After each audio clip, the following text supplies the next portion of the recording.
alaikum masu kallon mu da sauraron mu. Kamar yadda muke shaida muku cewa insha Allah za mu kawo muku muhimman wurare a cikin jihar Maradi.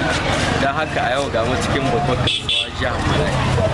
Ga dai ku hada-hadan mutane kuna gani yadda harkoki ke tafiya ko lahiya. Kamar dai da kuka sani kasuwa ce wadda ke ci so biyu a kowane sati. Ranar Litinin da ranar Juma'a. To yau ga mu ranar Juma'a kuma muna cikin babbar kasuwa. Kenan za mu gwada muku abubuwan da ke cikin ta muhimmai da irin yadda ta cika kasancewa kwanakin baya bata samu cika irin haka ba. Amma yanzu alhamdulillah komai ya daidai.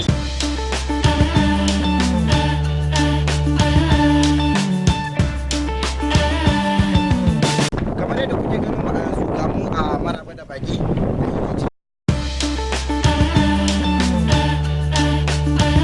Assalamu alaikum warahmatullahi wabarakatuh. Kamar yadda kuke ganin mu a yanzu na cikin Maradi. Wurin da ake gabatar da muhimman tarurruka.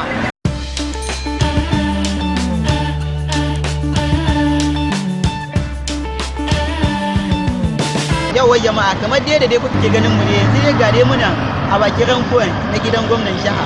Waje ne wanda da ba haka yake ba amma da sanadiyar Maradi kwalliya da aka kawata shi yanzu da kun gani yadda ya koma yana ɗaya daga cikin wurare mafiya kyau a cikin garin Maradi.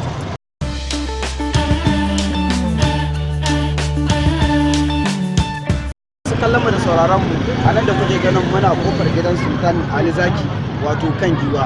Kan giwa wuri ne mai daɗaɗɗen tarihi a cikin garin Maradi. Masu kallon mu da sauraron mu a yanda kuke ganin muna cikin babban tiran na Maradi, wuri ne wanda ake gudanar da wasanni na motsa jiki.